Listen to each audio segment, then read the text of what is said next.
Welcome everyone. KVS 2023 pedagogy series की unit 3 का topic concept of school mental health, ये topic आज हम स्टार्ट कर रहे हैं और इसको फुली कवर करेंगे। ये टॉपिक भी लेंदी है फ्रेंड्स, पर इसको 2 पार्ट्स में डिवाइड नहीं करेंगे। इसी वीडियो में इसको फुल कवर कर देंगे क्योंकि हमारे पास इतना टाइम नहीं है। जल्दी जल्दी वीडियोज़ को कवर करना है, हमें जल्दी से सिलेबस कंप्लीट करना है, ठीक है। तो स्कूल मानसिक स्वास्थ्य की अवधारणा शुरू करते हैं इसको। आज के लर्निंग पाथवेज जो हैं वो क्या रहने वाले हैं। लर्निंग पाथवेज में है स्कूल मेंटल हेल्थ, स्कूल का मानसिक स्वास्थ्य, प्रोमोटिव मेजर्स, इसके प्रिवेंटिव मेजर्स और curative measures of mental health for students and staff, यानी विद्यार्थियों और शिक्षकों दोनों के लिए। क्या प्रोमोटिव, प्रिवेंटिव और क्यूरेटिव मेजर्स हैं वो रहने वाले हैं। Provisions for guidance and counselling. तो टॉपिक स्टार्ट करने से पहले मैं एक चीज़ आपको बताना चाहूँगी, जिस तरीके से आपका टॉपिक दिया हुआ है सिलेबस में, बिल्कुल उसी तरीके से कवर करेंगे जो पूछा हुआ है। आई हैव फाइंड सोर्सेज, ऐसे सोर्सेज हैं जहाँ पर टॉपिक तो है लेकिन वहाँ पे कुछ भी दिया हुआ है, वहाँ पे इससे रिलेटेड कुछ डाटा है ही नहीं, ठीक है। तो हम बिल्कुल केवीएस और सीबीएस से जो आपसे पूछना चाह रहा है उसी के हिसाब से करेंगे। और उससे पहले जो भी ये जो पेडागोजी की वीडियोस है, क्लियरली मैं बता देती हूँ, इनमें जो पीडीएफ आप देखते हो, यानी ये जो डेटा है, ये अगर आपको चाहिए तो आप इस नंबर पे व्हाट्सअप करके इन्फॉर्मेशन ले सकते हो। ये टेलीग्राम चैनल है, नई वीडियोस की अपडेट के लिए इसको ज्वाइन कर सकते हो, ठीक है। तो चलो आज का टॉपिक जो है वो हम स्टार्ट करते हैं। हमारा टॉपिक है concept of school mental health, मानसिक स्वास्थ्य, स्कूल का मानसिक स्वास्थ्य, ठीक है। तो इसे हम कैसे समझते हैं। देखो, मैंने जब पेडागोजी शुरू की थी तो डे 1 पे ही मैंने आपको बताया था कि जो पेडागोजी दी हुई है ना इस बार केवीएस और सीबीएसई ने, वो सारी वही पेडागोजी है जो टीचर के एप्टीट्यूड में, टीचिंग लर्निंग प्रोसेस में काम आएगी। वो सारी चीज़ें जो टीचर को पता होनी चाहिए। अब जब आप इस टॉपिक को पढ़ोगे ना तो आपको पता लगेगा कि एक टीचर को सिर्फ अपनी सब्जेक्टिव नॉलेज के अलावा कितनी इंपॉर्टेंट है बाकी चीज़ों को पढ़ना, ठीक है। तो ये सारी वही चीज़ें हैं जो एक टीचर को पता होनी चाहिए, ठीक है। इसी पर्सपेक्टिव से हम पढ़ेंगे। नाउ रिलेटेड, ये जो concept of school mental health है, स्कूल मेंटल हेल्थ का क्या मतलब है। बिल्डिंग जो है स्कूल की, उसकी मेंटल हेल्थ क्या, नहीं ना। स्कूल मेंटल हेल्थ, स्कूल के अंदर कौन कौन इंक्लूडेड होता है, टीचर्स, स्टूडेंट्स। तो वो जो सेटिंग है जिसके अंदर टीचर, स्टूडेंट्स, अथॉरिटी सारे कोलैबोरेट करके काम कर रहे हैं, उनकी मेंटल हेल्थ के बारे में बात हो रही है। और जो स्टूडेंट्स है वहाँ प्री केजी से लेकर 12th ग्रेड तक के, उनकी मेंटल हेल्थ कैसी है। मेंटल हेल्थ से आप क्या समझते हो, ब्रेन डिसऑर्डर्स नहीं, जो ब्रेन की बीमारियां होती है, डिसऑर्डर्स होते हैं, वो नहीं। मेंटल हेल्थ आपके इमोशनल फील्ड से ज़्यादा जो है कनेक्ट करता है। जो इमोशनल फील्ड है, यानी आपके साथ कोई बुली तो नहीं हो रही, आपको कोई परेशान तो नहीं कर रहा, आपको किसी बात से प्रॉब्लम है, दुख है, किसी बात से परेशान हो, उन सारी चीज़ों से डील करता है। तो स्टूडेंट्स के जो इमोशनल और बिहेवियरल डिसऑर्डर्स हैं उनके साथ हम इस कॉन्सेप्ट में बात करते हैं। चलो इस टॉपिक को फटाफट से अब देख लेते हैं। यहाँ पे हम किस क्या क्या चीज़ समझेंगे। स्टूडेंट की मेंटल हेल्थ के साथ डील करते हैं। टीचर यानी शिक्षक का मानसिक स्वास्थ्य। स्कूल हैव, जो स्कूल है ना, जिस तरीके से स्कूल में स्टूडेंट्स जो है अपना मोस्ट ऑफ टाइम स्पेंड करते हैं, टीचर्स भी अपना मोस्ट ऑफ टाइम जो है इसमें स्पेंड करते हैं थ्रू आउट द डे। तो यहाँ पे स्कूल की बहुत बड़ी रिस्पॉन्सिबिलिटी हो जाती है कि हमारी फिजिकल, सोशल और मेंटल हेल्थ जो है उसका ख्याल रखा जाए, क्योंकि ये हमारी पर्सनल लाइफ को भी बहुत अफेक्ट करता है ना। आप आगे पढ़ोगे कि स्कूल आपकी, टीचर्स की, स्टूडेंट्स की मेंटल हेल्थ किस तरीके से अफेक्ट करता है। नाउ ये जो कॉन्सेप्ट है मेंटल हेल्थ, इसकी नीड क्यों है, क्या ज़रूरत पड़ी हमें ये कॉन्सेप्ट पढ़ने की, स्कूल मेंटल हेल्थ की। देखो, टीचर, स्टूडेंट्स, ठीक है, जिस फील्ड में काम कर रहे हैं वहाँ पे कॉन्फ्लिक्ट्स अराइज होते हैं। अब वो कॉन्फ्लिक्ट्स, प्रॉब्लम जिस भी वजह से अराइज होती है वो हमारी मेंटल हेल्थ को अफेक्ट करती है। इसलिए हमें इस कॉन्सेप्ट पे बहुत ध्यान देने की ज़रूरत है। और आजकल तो आप लोगों को पता है सुसाइड के केस कितने आते हैं। किसी बच्चे ने सुसाइड कर लिया, किसी स्टूडेंट का जो है गुड़गांव का केस था कि कत्ल हो गया था उसका। सो ये सारी चीज़ें एजुकेशन के अंदर हम टॉलरेट नहीं कर सकते, इसलिए हमें इन चीज़ों को फाइंड आउट करके इनका सोल्यूशन निकालना ही है। तो सबसे पहले तो इम्पोर्टेंस देख लेते हैं, मेंटल हेल्थ की ज़रूरत क्या है, क्या क्यों चाहिए मेंटल हेल्थ हमें। देखो, अगर हमारी मेंटल हेल्थ अच्छी होगी, पॉजिटिव मेंटल हेल्थ, तो हमारी सक्सेस होगी लाइफ के अंदर, जीत होगी हमेशा। अगर हमारी मेंटल हेल्थ ही अच्छी नहीं है, डिप्रेशन में है, स्ट्रेस में है, तो वो डिस्ट्रक्शन की ओर जाती है। मतलब हम अपनी ज़िंदगी को वहाँ पे ख़त्म करने की तरफ आगे बढ़ जाते हैं अगर हमारी मेंटल हेल्थ अच्छी नहीं है तो reason for growing need, increasing stress, इसकी नीड बहुत है। मैंने आपको बताया ना, जिस तरीके से कॉन्फ्लिक्ट्स अराइज हो रहे हैं एजुकेशन सिस्टम के अंदर, नए नए केसेस देखने को मिल रहे हैं, तो ये बहुत ज़्यादा इंक्रीज हो रहे हैं। एंजाइटी, बुलिंग, परेशान किया जाता है, लर्निंग डिसेबिलिटी और एल्कोहल और सब्सटेंस अब्यूज़, ये जो सारी चीज़ें हैं ये हमारे एजुकेशन सिस्टम को बहुत नुकसान पहुंचाती हैं।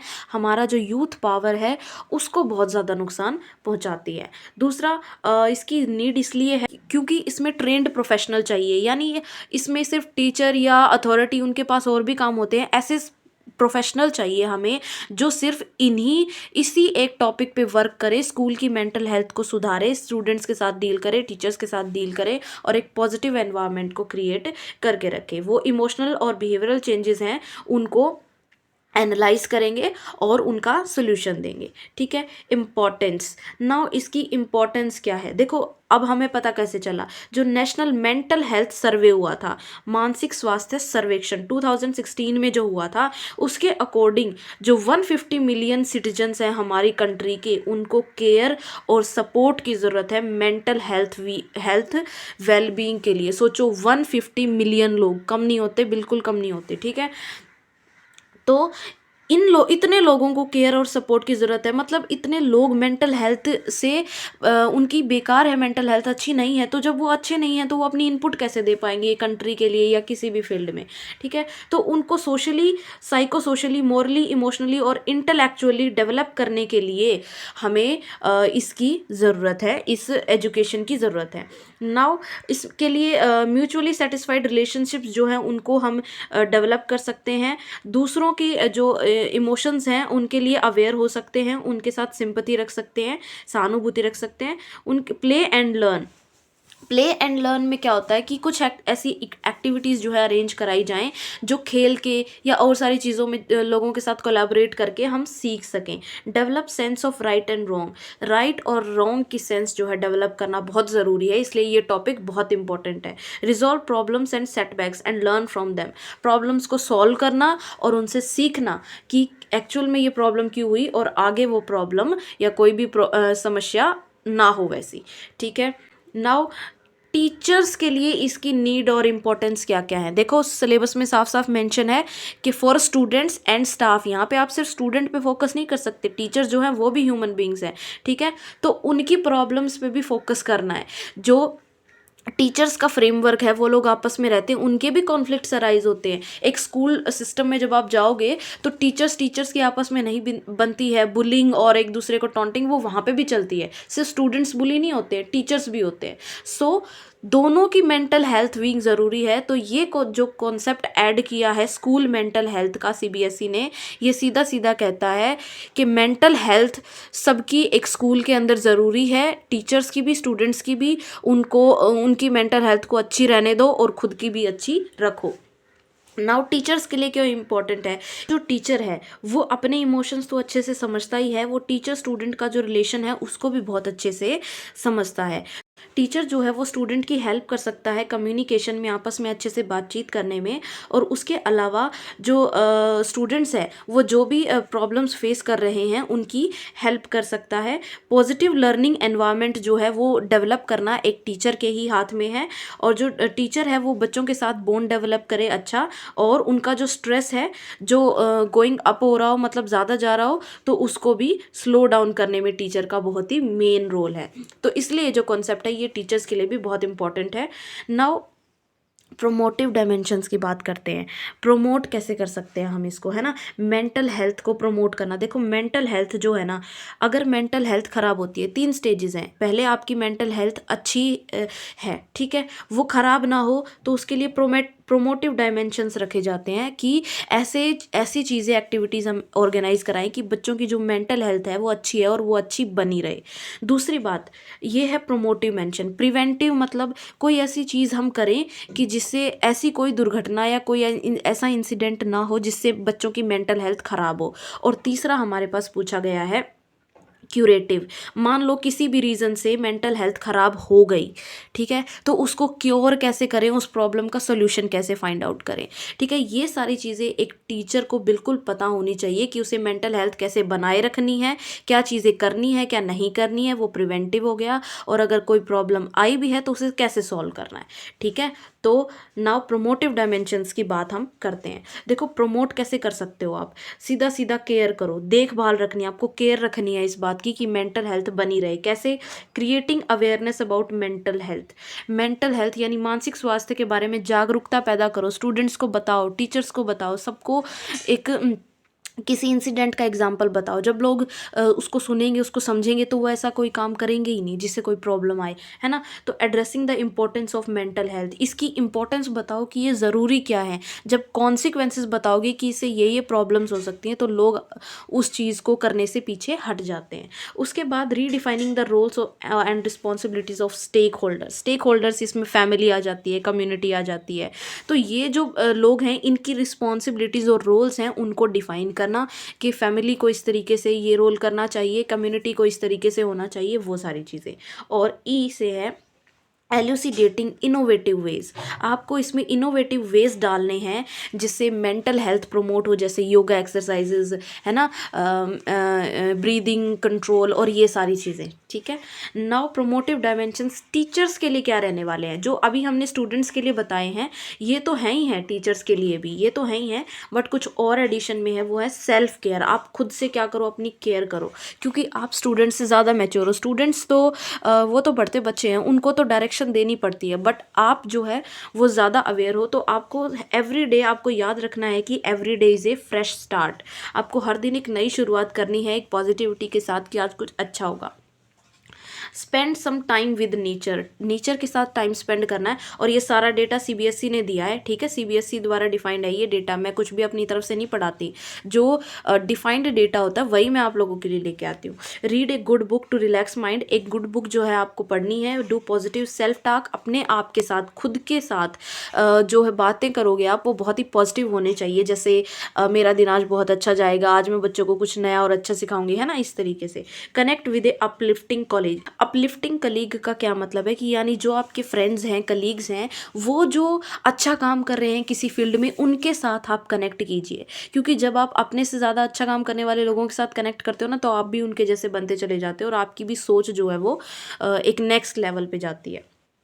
नाउ प्रिवेंटिव डायमेंशंस की ज़रूरत कब पड़ती है, जब हमें ऐसी कोई चीज़ क्रिएट करनी हो जिससे फ्यूचर में प्रॉब्लम्स ना आए, ठीक है। तो प्रिवेंटिव डायमेंशंस हमें पहले ही कुछ चीज़ें ऐसे बना के रखनी है, सिस्टम को इस तरीके से बना के रखना है कि किसी भी स्टूडेंट को मेंटल हेल्थ का इशू ना हो। जैसे स्टूडेंट्स में डिसिप्लिन मेंटेन करना, उनको इतना टाइम ही ना देना कि वो एक दूसरे को परेशान करें या बुली करें, ठीक है, वो सारी चीज़ें। तो स्कूल का क्या रोल रहता है इसमें, देखो स्कूल में जो स्टूडेंट है ना, वो 6 से 7 घंटे स्पेंड करता है, ठीक है, और कम नहीं है ये टाइम बिल्कुल भी। इसलिए जो स्कूल है उसकी बहुत बड़ी रिस्पॉन्सिबिलिटी बनती है स्टूडेंट्स के वेलबींग में। स्कूल जो है उसको कॉन्स्टेंटली प्रमोट करना चाहिए मेंटल हेल्थ और वेलबींग ऑफ चिल्ड्रन को। उसको कॉन्स्टेंटली ऐसे प्रोग्राम्स, अवेयरनेस प्रोग्राम्स या उस तरीके की चीज़ें स्टूडेंट्स के लिए लानी चाहिए, ठीक है। और उसके अलावा स्टूडेंट्स को बिल्कुल भी बुली नहीं करना है, उनकी प्रॉब्लम जो है उसको सुनना है, समझना है, ठीक है। रिकॉग्नाइज करना है सिचुएशन को, ये नहीं कि हमें नहीं सुनना, गलती आपकी है, ये है वो। जो सिचुएशन है उसको रियली एनालाइज करना है, और ये फाइंड आउट करना है कि सिचुएशन आई ही क्यों, उस तरीके की सिचुएशन क्रिएट ही नहीं होने देनी। दूसरी बात, फैमिली और सोसाइटी और कल्चरल बैकग्राउंड जो है स्टूडेंट का, उसके साथ कनेक्ट करना है कि उसके बिहेवियर में कोई भी प्रॉब्लम है क्यों। अगर किसी स्टूडेंट के बिहेवियर में प्रॉब्लम है भी, तो हमें उस प्रॉब्लम को रिमूव करना है, ना कि स्टूडेंट को डरा धमका के उसको वो करवाना है, क्योंकि उससे तो उसकी मेंटल हेल्थ जो है वो ख़राब होनी शुरू हो जाएगी, जो बहुत ही इंपॉर्टेंट है। हमें उसको पॉजिटिवली एक जो नॉलेज होती है, प्रॉपर नॉलेज या जो सही तरीके होते हैं, उसकी तरफ लेके जाना है, ठीक है।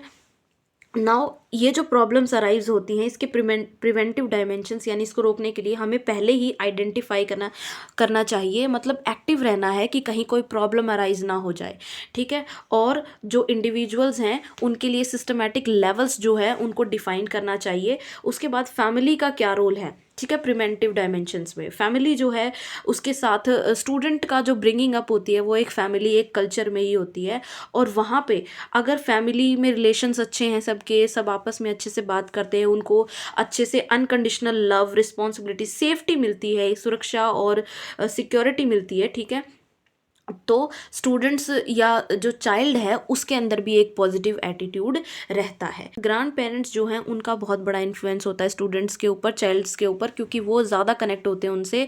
और ग्रैंड पेरेंट्स जो है उसको एक तरीके से स्टूडेंट जो है उसका टीचर भी होता है, वो उसका फ्रेंड भी होता है वो, ठीक है, और पेरेंट के रोल में भी होता है। तो ग्रैंड पेरेंट्स जो है उनका रोल जो है बहुत ही इंपॉर्टेंट हो जाता है यहाँ पे। नाउ जो पेरेंट है उसे अगर उनके जो बच्चा है उसमें कोई मेंटल हेल्थ प्रॉब्लम है भी, तो क्या करना है, उसके साथ रेगुलरली टाइम स्पेंड करना है, उसके साथ पेशेंट रहना है। ऐसे नहीं हम भी ईगो में आके उसको डांट फटकारने लग जाएं, उसकी प्रॉब्लम को पहले समझना है कि एक्चुअल में प्रॉब्लम क्या है, और फिर भी अगर आपसे सॉल्व नहीं होता है तो आपको काउंसलर या मेंटल हेल्थ प्रोफेशनल जो हैं उनसे एडवाइस लेनी चाहिए। उसके बाद कम्युनिटी का क्या रोल है, जिस कम्युनिटी में हम रहते हैं, हमारे पीयर्स, फ्रेंड्स, नेबर्स, है ना, एडल्ट्स, उनके साथ जो हमारी इंटरेक्शन होती है उससे भी तो हमारी मेंटल हेल्थ अफेक्ट होती है ना। तो उस चीज़ को ऑब्जर्व करने में क्या है, कम्युनिटी का रोल है। तो कम्युनिटी में पॉजिटिव इंटरेक्शंस जो है वो होनी चाहिए लोगों के बीच में, और पॉजिटिव रिलेशनशिप जो है वो डेवलप करना चाहिए।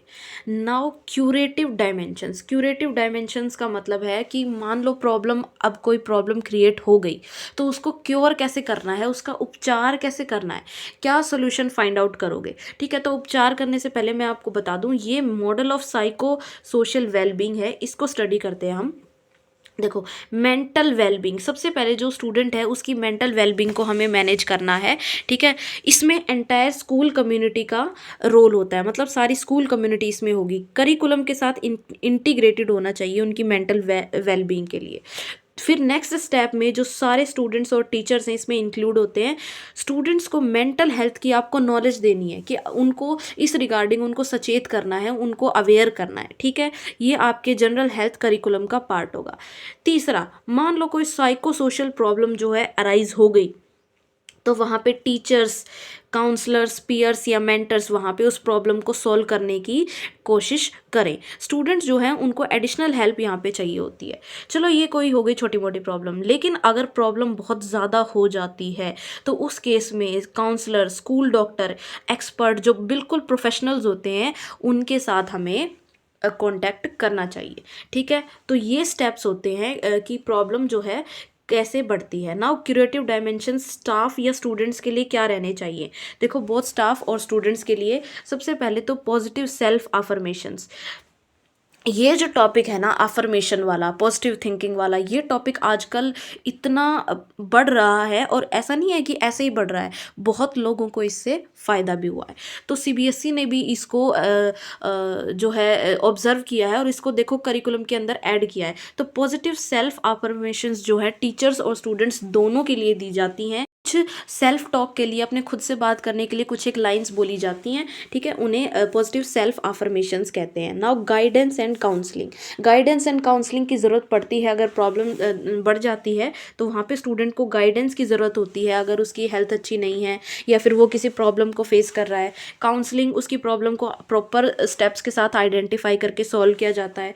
नाउ एक पॉजिटिव वर्क कल्चर जो है वो स्कूल के अंदर डेवलप होना चाहिए, कि जिस तरीके से जो लोग आपस में काम कर रहे हैं, चाहे स्टूडेंट्स हैं, टीचर्स हैं, है ना, अथॉरिटी है, तो वो पॉजिटिव होना चाहिए। ऐसे नहीं कि एक दूसरे से उनको प्रॉब्लम है या जेलेसी वाली फीलिंग्स हैं, उन सब अगर वो चीज़ें हैं तो फिर पॉजिटिव एनवायरनमेंट कभी नहीं होगा, ठीक है। Involving light hearted conversation, authority जो है उसको स्पेशली ध्यान देना चाहिए कि जो टीचर्स हैं उनके लिए भी कुछ ऐसी एक्टिविटीज़ कराई जाएँ जो लाइट हार्टेड कॉन्वर्सेशन हो, मतलब जिससे उनका मन हल्का हो, वो भी अपनी बातें जो हैं रख पाएँ। Providing opportunities for self care, teachers और स्टूडेंट्स दोनों को ही अपनी खुद की केयर के लिए अपॉर्चुनिटीज़ जो है स्कूल में मिलनी चाहिए। नाउ उसके लिए स्कूल जो है माइंडफुलनेस कल्चर जो है स्कूल के अंदर डेवलप कर सकता है। कैसे? अलर्ट रहना है चीज़ों के लिए, ब्रीद आउट, जो ये काम डाउन, इस तरीके की जो छोटी मोटी एक्टिविटीज़ हैं, योगा वगैरह, और ये सब करवा सकते हैं स्कूल के अंदर। इसके बाद जो टीचर्स और स्टूडेंट्स हैं दोनों ही, उन दोनों को ही उनका जो काम है उसके लिए रिकॉग्निशन, एफर्ट जो है है उनके जब आपको अच्छे लगते हैं तो उनको रिकॉग्निशन मिलनी चाहिए और उनको रीइंफोर्समेंट मिलनी चाहिए, कुछ रिवॉर्ड मिलने चाहिए ताकि वो और अच्छा काम करने के लिए मोटिवेट हों। जो मोटिवेट और रीइंफोर्समेंट की पावर है ये बहुत बड़ी है। स्टूडेंट्स को तो मोटिवेशन देना ज़रूरी है ही, उनको रिवॉर्ड नहीं मिलेगा तो वो थोड़ा सा हो सकता है कि डाइवर्ट हो जाए, लेकिन टीचर्स को भी जो है इस फील्ड में देना चाहिए क्योंकि वो भी ह्यूमन बींग्स हैं। ठीक है, नाउ गाइडेंस एंड काउंसलिंग का जो टॉपिक है इसको करते हैं अब हम। देखो, गाइडेंस एंड काउंसलिंग, मान लो कोई इशू हो गया तो उसको क्योर कैसे करना है, उसमें एक पॉइंट था गाइडेंस एंड काउंसलिंग। ये स्पेशली आपके इसमें सिलेबस में मेंशन कर रखा है कि जो प्रोविजंस है गाइडेंस एंड काउंसलिंग के वो क्या है, तो ये इम्पॉर्टेंट है बहुत, क्योंकि स्कूल के अंदर गाइडेंस और काउंसलिंग दोनों ही बहुत इंपॉर्टेंट है। आजकल जो टाइम है उसमें काउंसलर्स जो है, ये जो एक्सपर्ट होते हैं, इनको बहुत इंपॉर्टेंस दी जा रही है। स्कूल के अंदर एक काउंसलर जो है अपॉइंट किया जाता है ताकि वो स्कूल की मेंटल हेल्थ स्टूडेंट्स और टीचर्स को सही टाइम पे सही तरीके से गाइड कर सके। ठीक है, नाउ जो गाइडेंस है, देखो गाइडेंस और काउंसलिंग दोनों ही एक टीचर प्रोवाइड कर सकता है क्योंकि वो स्टूडेंट्स के साथ डायरेक्टली कनेक्ट होता है। लेकिन जो सीवियर प्रॉब्लम्स है, ठीक है, वी आर नॉट एक्सपर्ट, तो उस केस में हम एक्सपर्ट्स को देते हैं यानी काउंसलर्स को देते हैं। तो टीचर जो है वो दोनों ही है, एक तरीके से गाइडेंस भी प्रोवाइड कर सकता है और वो काउंसलर भी हो सकता है अपने स्टूडेंट के लिए। ठीक है, नाउ काउंसलर्स क्या होते हैं, जो ये स्पेशल मेंटल हेल्थ एक्सपर्ट होते हैं टीचर्स के लिए और स्टूडेंट्स के लिए। ये गाइडेंस यानी मार्गदर्शन प्रोवाइड करते हैं जब भी आपका प्रॉब्लम्स पे जो है काबू ना रहे या बहुत परेशान हो, तो वहाँ पे आपको काउंसलर्स को तो ज़रूर जो है आपको कंसल्ट करना चाहिए। Now guidance and counselling process teacher कैसे कर सकता है। ठीक है, सबसे पहले तो टीचर करे या काउंसलर करे बिल्डिंग रैपर्ट। बिल्डिंग रैपर्ट का मतलब है जो स्टूडेंट है या जो भी टीचर है उसके साथ तालमेल बिठाना, उसके साथ अच्छी बातें करना, उसको कंफर्टेबल फील कराना ताकि वो आपके साथ ओपनली बात करने के लिए रेडी हो जाए। और उसके साथ आपको वर्बल भी बात करनी है और नॉन वर्बल जेस्चर्स भी देने हैं, जैसे आपका आई कॉन्टैक्ट, आपके हैंड जेस्चर्स, ये सारी चीज़ें। ठीक है, दूसरा, आपको एनकरेज करना है एज ए काउंसलर क्या, अनमास्क्ड एक्सप्रेशन ऑफ इमोशंस। आपको आपकी जो इमोशन है वो मास्क्ड नहीं रखने, मतलब स्टूडेंट को है या टीचर है आपके सामने, उसको ऐसा नहीं लगना चाहिए कि आप डुप्लीकेट है आपका बिहेवियर, आप दिखावा कर रहे हो, वो नहीं होना चाहिए। जो ओपन कॉन्वर्सेशन होनी चाहिए स्टूडेंट के साथ आपकी, ताकि आपके साथ जो स्टूडेंट है वो अच्छे से बातचीत कर पाए, ओपनली बातचीत कर पाए।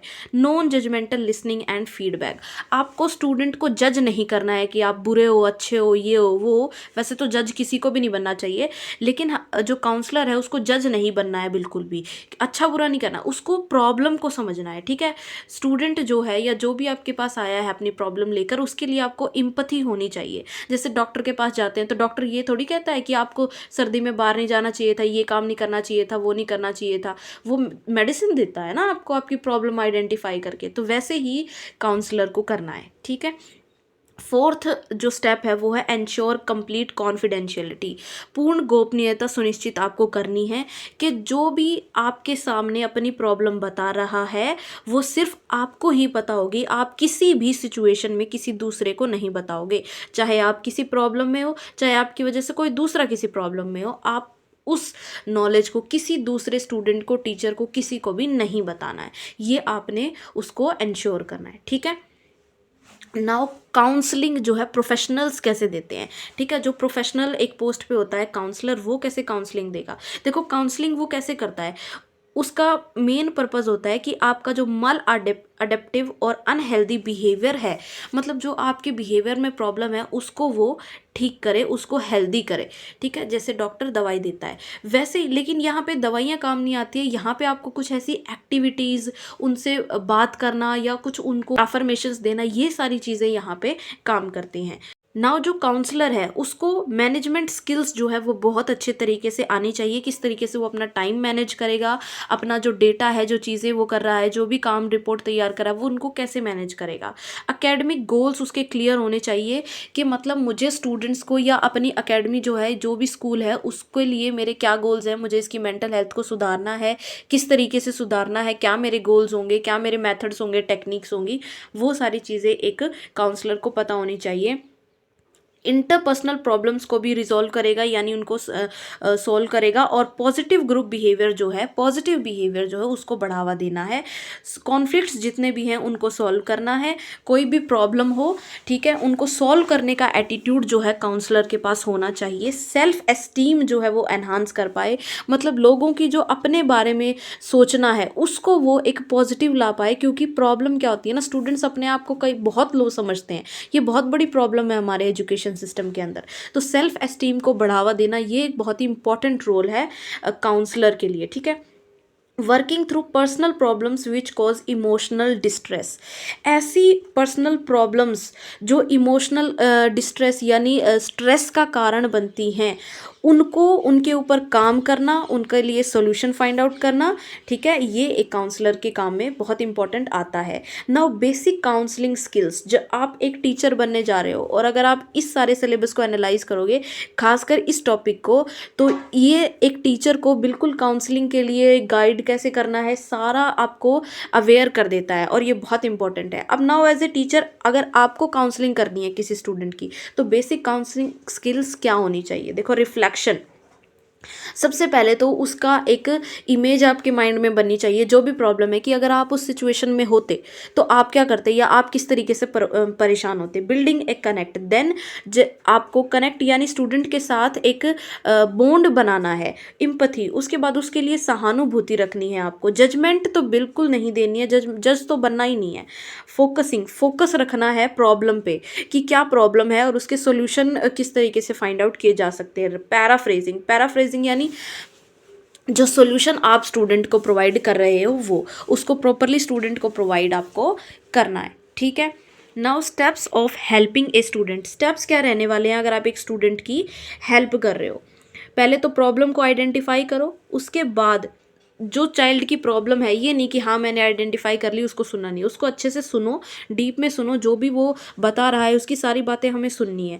Create goals to facilitate positive change, अब हमें गोल डिसाइड करना है कि पॉजिटिव चेंज कौन कौन से इसके अंदर लाने हैं। फिर टेक्निक्स डिसाइड करनी है, ब्रेनस्टॉर्मिंग या अदर टेक्निक्स हैं, उनके साथ वेरियस टेक्निक्स के साथ आपको आना है। उसके बाद जो चाइल्ड है उसको आपको मोटिवेट करना है उस बच्चे को, ताकि वो अपने बिहेवियर में चेंज ला पाए। ये नहीं कि हम उसको क्रिटिसाइज़ करने लग जाएं, नो, हमें उस बच्चे को मोटिवेट करना है, उसको एक पॉजिटिव एटीट्यूड प्रोवाइड करना है ताकि वो अपनी प्रॉब्लम से बाहर आ पाए। काउंसलिंग सर्विसेज, काउंसलिंग सर्विसेज जो होती हैं, जो काउंसलर प्रोवाइड करते हैं, वो क्या होती हैं? देखो, एकेडमिक और करियर से रिलेटेड तो ये बिल्कुल दी जाती हैं। एकेडमिक यानी आपके अगर कोई स्टूडेंट इस बात से परेशान है कि वो कौन सा सब्जेक्ट ले, कौन सी स्ट्रीम चूज़ करे, किस तरीके से पढ़ाई करे, क्योंकि स्टूडेंट्स अपने बारे में उतना नहीं समझ पाते हैं, कई बार वो कंफ्यूज हो जाते हैं, तो टीचर या काउंसलर उनको अच्छे से गाइड कर पाता है। तो एकेडमिक और करियर के बारे में डायरेक्शन देने के लिए ये इम्पॉर्टेंट है। नाउ बहुत सारी प्रॉब्लम्स जो हैं, ये तो एक ही पार्ट है एकेडमिक एंड करियर, उसके अलावा बहुत सारे इश्यूज जो हैं स्कूल के अंदर उठते हैं, जैसे पीयर इशू, कोई स्टूडेंट को बुली कर रहा है, परेशान कर रहा है, ग्रुपिज्म, ग्रुप बना के किसी दूसरे को परेशान कर रहे हैं, सोशल मीडिया का अनहेल्दी एक्सपोजर स्टूडेंट्स के ऊपर पड़ रहा है, ठीक है, जो स्कूल में डायलॉगिंग वगैरह कई बार हो जाती है ना, उससे रिलेटेड। तो काउंसलर जो है, क्या उसका रोल क्या रहेगा पीयर इशू के लिए? वो अवेयर रहेगा, उसको अवेयर रहना है कि कहीं ऐसी कोई प्रॉब्लम क्रिएट तो नहीं हो रही है, और अगर क्रिएट हो रही है उसकी फटाफट से रिपोर्ट बना के स्कूल अथॉरिटी को देनी है, और काउंसलर को उस प्रॉब्लम को रेक्टिफाई करना है और सोल्यूशन देना है। इस रिगार्डिंग वो पेरेंट्स से भी हेल्प ले सकता है, उनको भी इन्फॉर्म कर सकता है, ठीक है। नाउ दूसरी है साइको सोशल प्रॉब्लम्स। जो साइको सोशल प्रॉब्लम है यानी समाज से रिलेटेड जो हैं, है ना, जो हमारे मेंटल हेल्थ को अफेक्ट करती हैं, तो वो प्रॉब्लमेटिक बिहेवियर जो है, वो उस बिहेवियर को समझना है, उसको रेक्टिफाई करना है कि किस तरीके से उसका सोल्यूशन फाइंड आउट किया जाए, ठीक है। काउंसलर्स में ऑल्सो सीक पेरेंट्स सपोर्ट, यहाँ पे भी वो पेरेंट्स का सपोर्ट ले सकते हैं, जिससे जो चाइल्ड है उसकी सोल्यूशन प्रॉब्लम का हो सके। Now collaborating with parents, parents के साथ कोलैबोरेट करना, मतलब उनको भी ये चीज़ें बताना कि किस तरीके से आप स्टूडेंट के लिए एक पॉजिटिव एनवायरनमेंट जो है वो क्रिएट कर सकते हो, कि स्कूल के बाद स्टूडेंट को जाना तो घर पे है, और वहाँ पे उसके साथ किस तरीके से बिहेव हो रहा है, क्या एनवायरनमेंट उसको प्रोवाइड हो रहा है, उसका बहुत बड़ा रोल होता है उसकी मेंटल हेल्थ में। तो यहाँ पे जो काउंसलर है वो पेरेंट्स के साथ कोलैबोरेट कर सकता है, ऑलराइट। नाउ टीचर्स के साथ कैसे कोलैबोरेट कर सकता है। देखो टीचर तो बहुत मेन इंपॉर्टेंट रोल होता है एजुकेशन के अंदर, क्योंकि यहाँ पे काउंसलर जो है अब टीचर को केयर ऑफर कर सकता है, ठीक है, उसके साथ उसकी जो टीचिंग टेक्निक्स हैं, किस तरीके से ऐसे सिचुएशंस को हैंडल करना है उसके बारे में एडवाइस कर सकता है, क्योंकि टीचर एक्सपर्ट नहीं है इस फील्ड में। तो वहाँ पे कुछ मेन एडवाइसेस या कुछ मेन पॉइंट्स ऐसे बता दिए जाएं टीचर को, जिससे वो प्रॉब्लम्स क्रिएट ना होने दे क्लासरूम में, ठीक है। तो ये इस तरीके से जो काउंसलर है वो टीचर के साथ काम करता है। और टीचर्स जो हैं, काउंसलर टीचर्स की प्रॉब्लम्स को भी सॉल्व करते हैं उनके साथ बातचीत करके। काउंसलर जो है कुछ टीचिंग टिप्स जो है जो टीचर को देगा, जिससे कि स्टूडेंट्स इमोशनली मेंटली स्टेबल रहें और वो अपने आप को या दूसरों को हार्म ना करें। नाउ काउंसलर का टीचर्स के लिए क्या रोल रहता है कि वो उनको क्लासरूम गाइडेंस एक्टिविटीज़ कुछ प्रोवाइड कर सकता है, एकेडमिक सपोर्ट प्रोवाइड करेगा, स्टूडेंट्स की आइडेंटिफिकेशन और जो भी उनकी प्रॉब्लम्स हैं, जो रिस्क है उनकी मेंटल हेल्थ को लेके, उनको आइडेंटिफाई करना और उनके लिए जो सोल्यूशन है वो प्रोवाइड करना, ठीक है। तो ये जो रोल है ये रहने वाला है काउंसलर का। तो ये जो टॉपिक है हमने कंप्लीट कर लिया है सक्सेसफुली फ्रेंड्स। वीडियो थोड़ी सी लंबी होती है, बट कंटेंट जो है उसके साथ बिल्कुल भी कॉम्प्रोमाइज़ नहीं होगा। नई वीडियो की अपडेट आपको चाहिए तो आप टेलीग्राम ज्वाइन कर सकते हो, और जल्दी से जल्दी हम अपना सिलेबस जो है 4th और 5th यूनिट उसको भी कर लेंगे। सक्सेसफुली 3rd यूनिट जो है हमारी कंप्लीट हो चुकी है। तो have a good day guys and all the best for your preparation.